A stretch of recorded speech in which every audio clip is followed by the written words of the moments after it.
You're watching Bermuda Tonight. It's Monday, June 25th. I'm Diane Brewer, and thank you for joining us tonight. The head of the group behind Friday's parliamentary vote to abolish conscription says he will now pressure the government to hold a commission of inquiry into past claims of sexual abuse at Warwick Camp. Larry Marshall Sr. revealed his plans in a sit-down interview with Tarai Trott today, and he also gave his reaction to the historic vote by the House of Assembly. A 13-year battle by Bermudians against the draft to end military conscription now set to come to an end following Senate approval in the face of past arrest, hearings, an unsuccessful court appeal, and an election promise. For Larry Marshall Sr., the head of Bermudians against the draft, or BAD, one word comes to mind in light of Friday's historical vote by the House of Assembly: vindication. The comments made by Minister Keynes toward the end of the debate, when he said, because of the abolition of conscription today, Bermudians against the draft are vindicated. So that would be the sentiments not just of the Minister of National Security, but of the Premier and the entire cabinet, because you're dealing with collective responsibility. What was noteworthy of the House's vote was the fact that it was unanimous and across party lines, a far cry from 2013 when the then OBA government blocked a bill abolishing conscription despite promising to do so. The politicians understood that to continue to allow the system of conscription in Bermuda, particularly when you consider that way back in 1960 it was abolished in Britain, to continue to allow this system, it's not going to make them look good. For Mr. Marshall, whose family has made huge sacrifices in the battle against conscription, the fundamental message against conscription hasn't changed. Conscription is fundamentally wrong. Out of the 14 fundamental human rights and individual freedoms, conscription actually violates 7. The most egregious, of course, is forced labor. Despite the impending abolition of conscription, the work of Bermudians against the draft will continue. What's the next move for BAD? Is your work done? As far as conscription, yes, but it has always been our objective not just to bring about the abolition of conscription, but also to have a royal commission set up to investigate allegations of sexual abuse in the Bermuda Regiment and to investigate allegations that sexual abuse was covered up. So I think now that we have been successful on the first level, we can then move to the second level. And I think it will be good for Bermuda, because it has been a lot of rumors from the time I was a young man. But Colonel Alan Rance, a member of the group calling itself the Nine Colonels, believes the regiment as we know it is doomed without conscription. He spoke to Tarai by phone today. I think because it's strongly in the best interest of the regiment to maintain conscription. I feel there's a very high risk that without conscription, the regiment's manning strength will drop too low to sustain operations, which will lead to its failing or poorly executing its mission. And I think a plan that's to downsize and restructure implicitly recognizes the risk. But even with downsizing and restructuring, the risk will remain. The fact that the UK abolished conscription in the 60s, the fact that Bermuda is the only territory to maintain it, and the charges from BAD that over the years that it violates key human rights. Does any of this resonate with your group? Well, first of all, you need to put conscription and the location in the appropriate context. The UK is very different from Bermuda.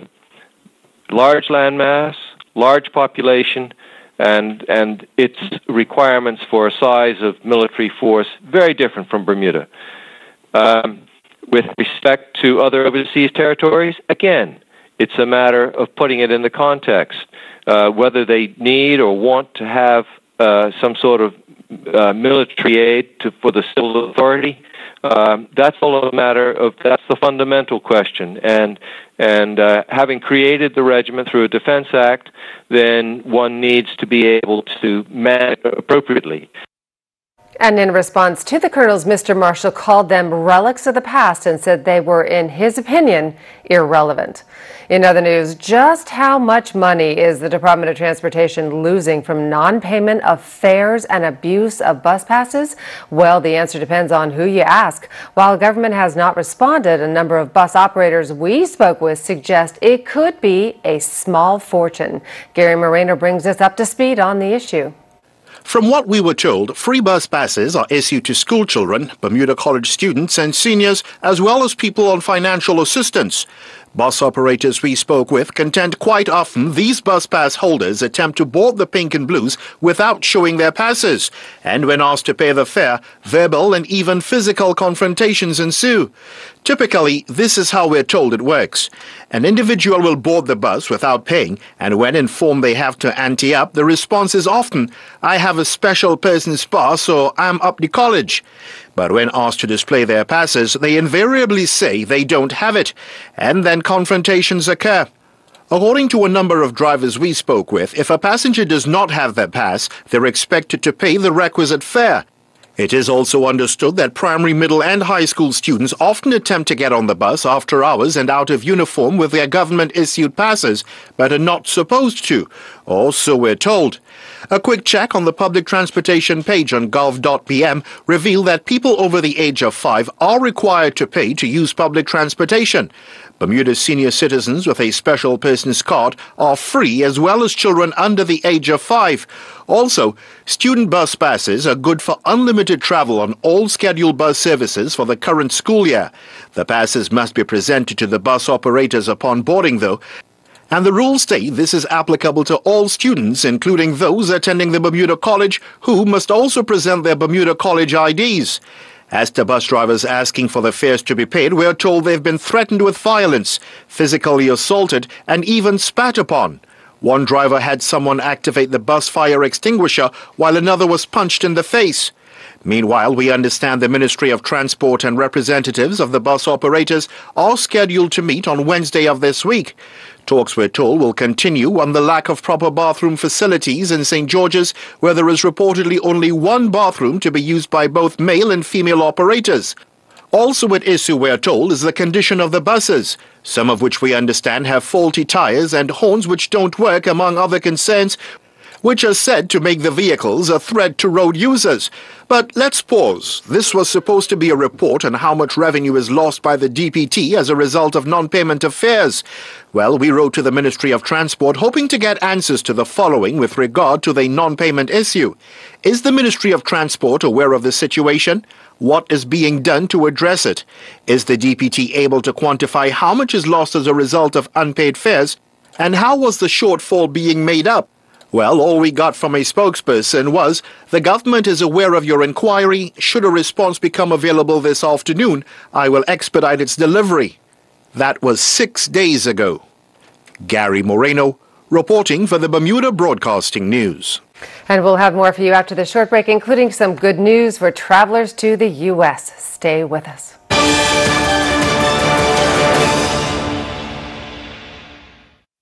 This is Rick Blomquist of De Pere, Wisconsin. His life is pretty comfortable. He lives in a comfy home, wears comfortable shoes.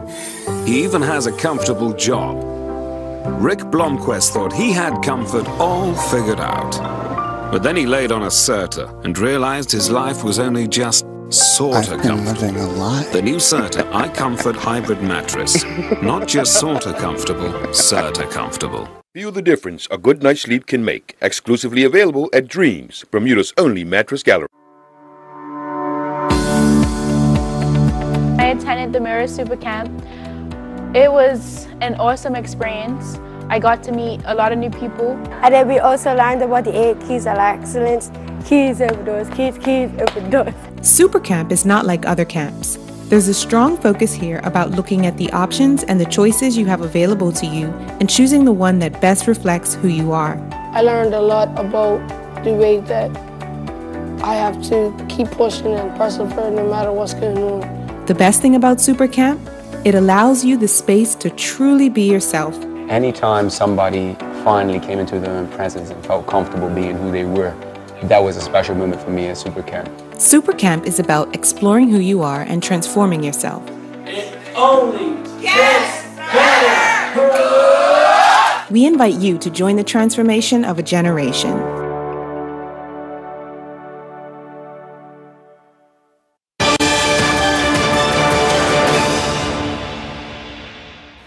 Welcome back. Well, on Friday, Premier David Burt delivered a statement to Parliament titled Righting a Historical Wrong. He highlighted Reverend Charles Monk, an American journalist and pastor who was persecuted a century ago after speaking out about the mistreatment of Jamaican workers building dockyard. Premier Burt touched on the very important role that the media plays in modern societies.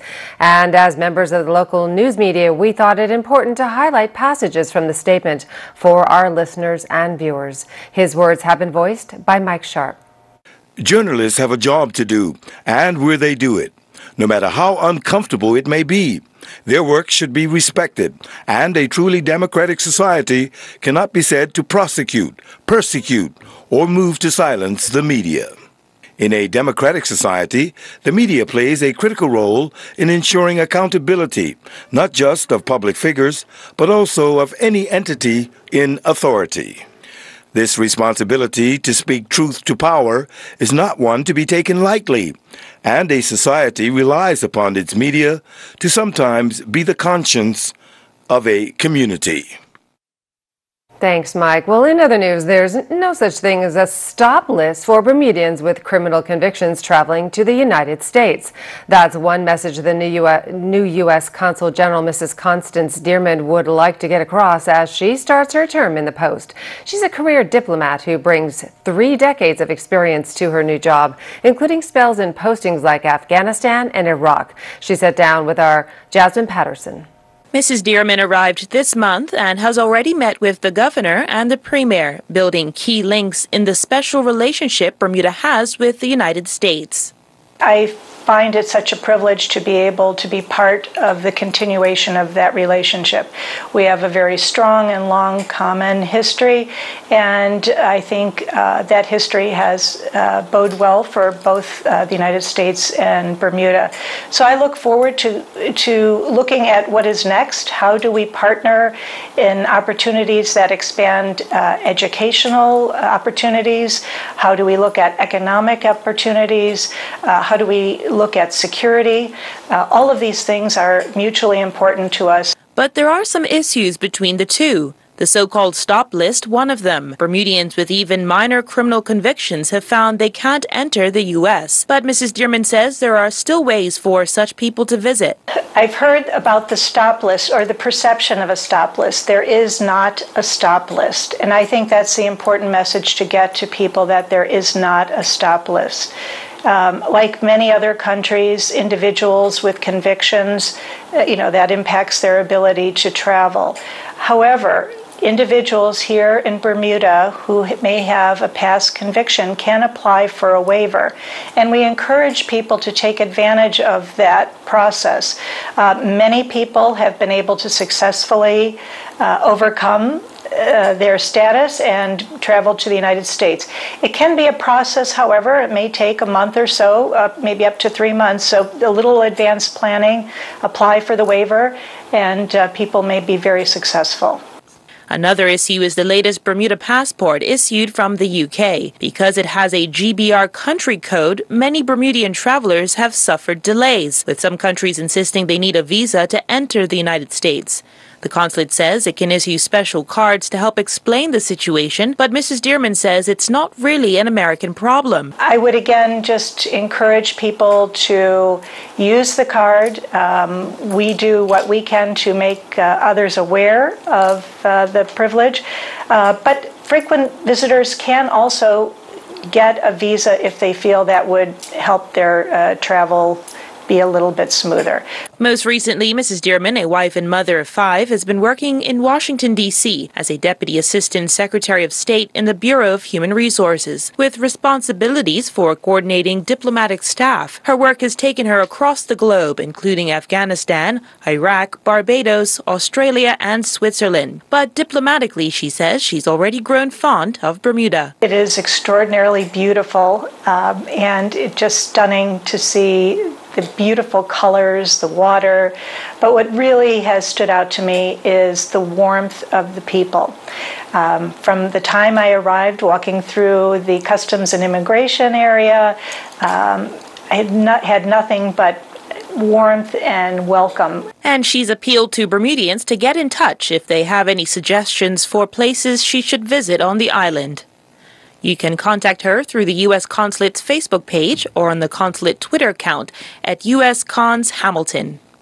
Jasmine Patterson reporting for Bermuda Broadcasting News. Turning to other news, another hot and sunny day today, but will it last? Here's the latest from AccuWeather headquarters. AccuWeather is presented by BF&M Insurance Group. We now go to AccuWeather headquarters. The BF&M Insurance Group is pleased to bring you tonight's AccuWeather forecast. I'm AccuWeather meteorologist Brittany Boyer, and hopefully you had a great weekend. It's definitely been a very muggy and humid day today, and that means one thing. We have a cold front on the way, but looking at the water vapor right now, you can see we're in that drier air sector. We've had the clouds moving in today, and eventually we are going to have some rain. If we take a look at our radar here, you can see that frontal boundary draped off to our north, and this could be bringing a beneficial rain for us here on the island. The last 7 days, we haven't had a whole lot of rain. Over the last 30 days, though, we've had close to 5.5 inches of rainfall. But you can see a little bit closer to our home area, the rainfall still just out of the picture, but it will be moving in, and we'll definitely be experiencing that throughout the day on Tuesday. For tonight, well, right now, I should say, temperatures are in the low 80s, so it's humid outside. Humidity sitting between 75 and 80%. Dew points today have been in the mid-70s, and that is a very tropical air you can wear type of air mass. Winds right now coming in out of the southwest, 10 to 15 knots. The water is comfortable, but the water is going to be a little bit choppy here over the next couple of days. Waves inside the reef between 1 to 2 feet and outside between 3 and 5 feet. So we'll take a look at our future casts as we head into the future here. Heading into tonight and into Tuesday, you can see that frontal boundary starting to push farther to our south, and as it does so, we have the opportunity for some showers, at times some heavy rain, and possibly even some thunderstorms as well. As this continues to drop its way on south, it could be lingering right over us into Wednesday, so we're still at least going to allow for a few spotty showers at least through the middle of the work week. So what do we got going right now for our marine alerts? A small craft warning. This is Tuesday night into Wednesday afternoon. You can see your tidal times right here. Keep in mind, if you're heading out in the water, you'll be dodging some showers, some thunderstorms, and also some choppy conditions as well. For tonight, it stays muggy outside. Temperatures in the mid-70s. We'll have a couple of showers. This is going to be primarily late tonight. The winds will be picking up ahead of this frontal boundary, and once it's near us, we'll have to watch out for those thunderstorms. We could be looking at as high as upwards of 1/2 inch or more of rain, depending on where this actually tracks over our area. If you're doing any traveling, here's a look at the gateway forecast. New York, 76 and sunny for tomorrow. Boston, 76, and we will have some showers and some storms in Atlanta and Miami, Florida. A couple of showers and thunderstorms right now. Jamaica, Barbados, and also Trinidad. Tropical development. Nothing to talk about with that, and that's the way we like it. Here's your extended forecast. Most of the rainfall coming on Tuesday will allow for a spotty shower Wednesday and Thursday. Temperatures stay in the low 80s, and Friday is looking pretty nice. AccuWeather was presented by BF&M Insurance Group.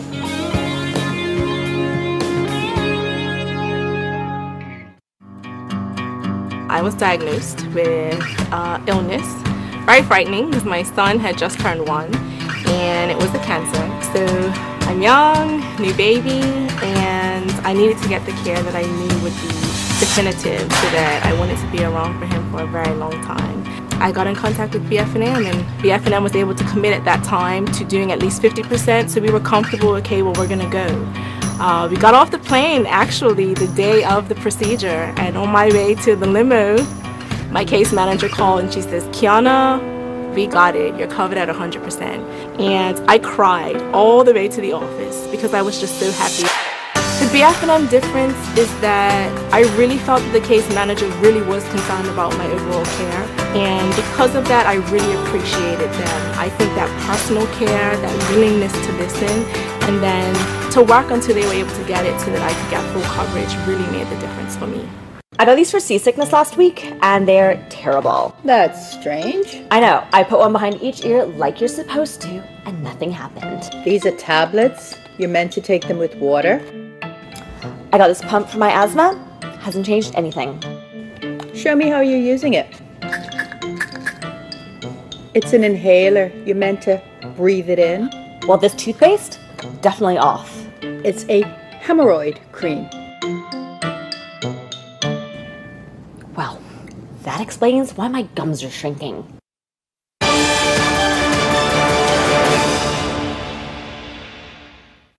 Well, if you were at the airport today, you may have noticed that the drop-off points have been moved. The change is just for the week as work continues on upgrading the air handling units. Meanwhile, next door, work continues on the new airport where Tony Waterman recently got a tour.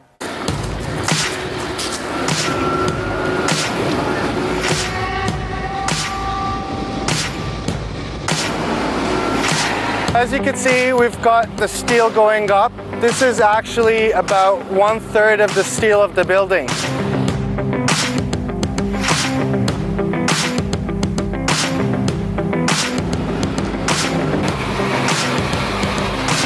This will be an outdoor patio area.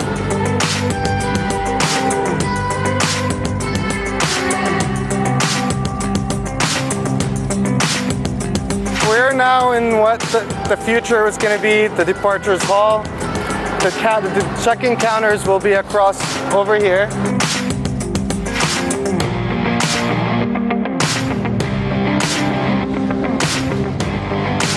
Behind the check-in counters is where we're going to install a lot of the baggage systems that will take your bags when you drop them off and take them out through the security checks they have to go through. From here, there will be the belts where you pick up your bags and proceed through customs.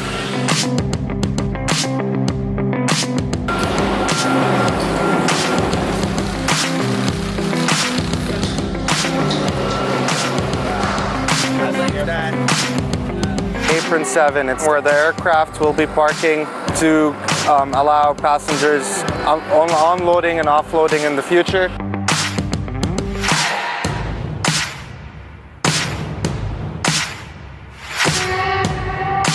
The yellow pipe behind me, that's the fuel line to add fuel hydrants into the apron to allow for aircraft fueling.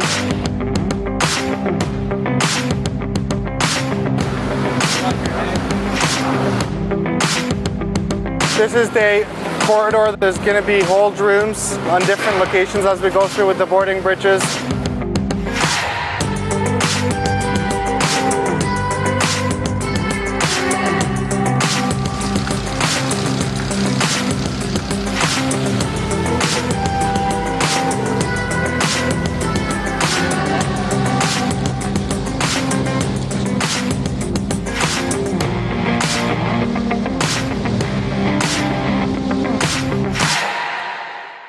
And still to come, Earl Basin will have all the latest sports news. That's in just a few minutes.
With all the other sports news, here's our Earl Baisden. History was made on Saturday at the Devonshire Recreation Club as Tough Dogs were crowned the Central County Cup champions. Batting first, Tough Dogs would score 427 all out. Dean Miners was their top scorer with 88. He faced 40 deliveries, hitting 7 fours and 8 sixes. Tim Davis added 76. He faced 78 balls, hitting 7 fours and 3 sixes. Jordan De Silva scored 71 off of 57 balls, hitting 7 fours and 4 sixes. And McLaren Lowe scored 52 off of 41 deliveries, hitting 6 fours and 3 sixes. Dion Ball Jr. was the pick of the North Village bowlers with figures of 10 overs, 5 for 94. In reply, North Village were bowled out for 80. Darren Adams was their top scorer. He was one of only 3 batsmen in double figures. He scored 16. Arnold Mendes was the pick of the Tough Dog bowlers. He bowled 2.4 overs. He took 4 for 7. Derek Brengman took 4 for 9 off of 5 overs that included 3 maidens. Kenny Lejour began competing in the 2018 Future Masters Golf Tournament in Alabama. Lejour, who finished 10th during the recently concluded Bermuda Stroke Play Championships, is competing in the boys 13 to 14 age group division. Lejour shot an opening round even par 70 and is currently tied 8th, 5 strokes off the leader Nick Dunlap from Alabama. Lejour recorded 4 birdies, 10 pars, and 4 bogeys in his round. He was at 3 under par with 3 holes to play, but he had 3 consecutive bogeys to close out his round.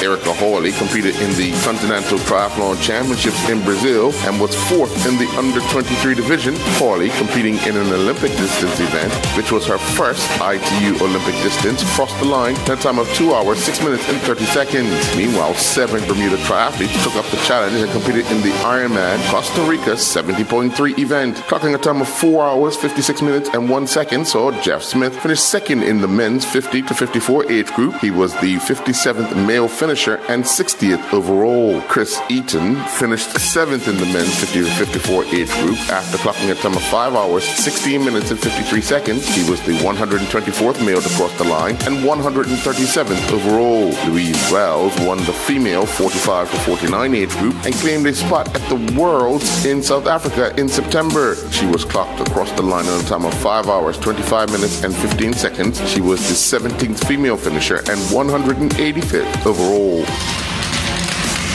Daniel Phillips is competing on the Caribbean Junior Tennis Circuit. Phillips is in Aruba playing in the Aruba 2018 qualifiers. Phillips has advanced to the main tournament of the boys under-14 division following his come-from-behind victory over Munez Emmanuel from Dominican Republic. Emmanuel is the 5th-ranked player on the tour circuit. He won the first set 6-2, but Phillips would level the match at 1-1 when he won the second set 6-2. The third and final set saw Phillips advance after picking up a 6-1 win. Isla Lopes competed in the Hoffman Group Masters Local Championship horse jumping event in the Netherlands. Lopes and Amarula in the 1.25 meter in 2 phases class finished 7th. They had a first phase clear round time of 38.98 and they would have a clear second phase time of 25.17. Lopes and Escalada finished 38th in the same class. They had a first phase time of 41.59, but they had 4 penalty fault points. And then they clocked a second phase time of 26.79, but again they had 4 penalty fault points. I'm Earl Baisden with Bermuda Broadcasting Sports. Thank you, Earl. Well, that's our newscast for tonight. I'm Diane Brewer. See you back here same time, same place. Good night.